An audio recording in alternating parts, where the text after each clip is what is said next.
Актуелниот градоначалник на Газибаба и кандидат за уште еден мандат Бобан Стефковски го представи петиот проект од својата изборна програма за вториот мандат, кој значи субвенционирање на изградба на енергетско ефикасни фасади за стамбените единици. Овој проект, како што информира Стефковски, има три клучни цели: намалување на трошоците за енергија, со топлотна изолација граѓаните значително ќе заштедат на грејење и ладење, подобрување на квалитетот на живење, подобрена внатрешна микроклима и звучна изолација, заштита на животната средина, помала потрошувачка на енергија, значи и помало загадување. Газибаба мора да чекори напред со политики кои се социјално одговорни и еколошки свесни. Ова е директна подршка за вашите домаќинства, но инвестиција во иднината на целата општина, порача Стефковски. Подсети дека во текот на изминатиот период веќе промовирале 4 значајни проекти, меѓу кои 0 комуналиги за изградба на стамбени куќи за млади брачни парови до 29 години, нова детска градинка во Хиподром 2, центар за деца и лица со попреченост со индивидуален третман, нова населба за индивидуално домување помеѓу Хиподром 2 и Трубарево. Во општина Илинден беше извршено примопредавањето на донацијата специјално возило или работно АТВ од страна на општествено одговорната компанија Мото Илинден. Како што информира градоначалникот на општина Илинден Александар Георгиевски, станува збор за донација на теренско возило за планински делови. Ова возило ќе биде користено за одржување на ридско-планинските патеки, како и во ситуации при гаснење на пожар, односно на тешко достапни места каде ќе има потреба при вонредни ситуации. Градоначалникот при примопредавањето на донацијата ја искористи можноста да се заблагодари на општествено одговорната компанија за хуманиот гест и ја истакна важноста на ваквиот вид донација за општина Илинден. Службите на општина Центар интензивно работат на обновување на паркинг просторот на улицата Петар Попар со флоциран задвучко, информираат од локалната самоуправа. Во тек е асфалтирање и уредување на паркингот со површина од 550 метри квадратни.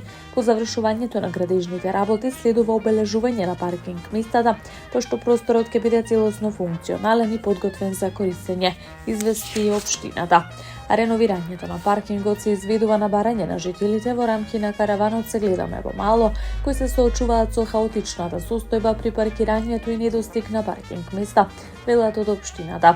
Со уредувањето и обележувањето на овој паркинг простор им излегуваме во пресред на потребите на центарци, овозможувајќи организирано и поефикасно паркирање.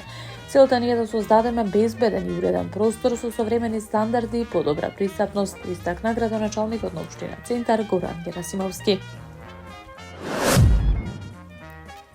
Градоначалникот на општина Аеродром Дејан Митевски информираше утрово дека пред стартот на новата учебна година ја обновиле хоризонталната сообраќајна сигнализација во близина на основните училишта.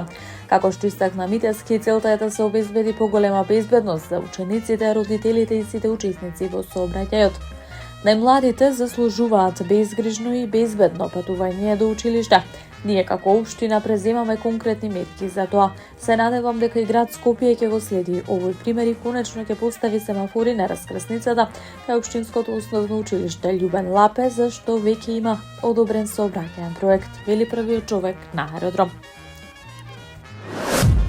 Скопската полиција синоќа констатирала 128 сообраќајни прекршоци, 94 возачи на мотоцикл, лишено од слобода едно лице и е пронајден кокаин.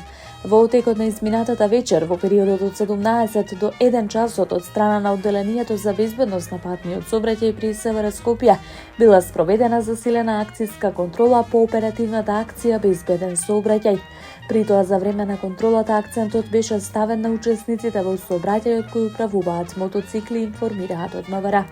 Како што стои во соопштенијето од полицијата, за време на контролата биле превземени мерки против 128 учесници во сообраќајот, од кои 94 за возачи на мотоцикли, 16 санкции за управување мотоцикл без возачка дозвола, 46 мерки за управување мотоцикли без заштитна кацига, 17 санкции за возење без положен испит за познавање на сообраќајните правила и прописи, 6 мерки за управување мотоцикл без да се поседува соодветна категорија, 5 санкции за измината важност на сообраќајната дозвола, 2 мерки за непропуштање на пешаци на пешачки премин. Активските контроли во рамки на оперативната акција ќе продолжат и во наредниот период со засилен интензитет. Апелираме до сите учесници во сообраќајот да ги почитуваат сообраќајните правила и прописи со тоа да придонесеме за побезбедни патишта, потсетуваат од МВР. Таму е Скопје, град мој убав лише, што ми расте сни.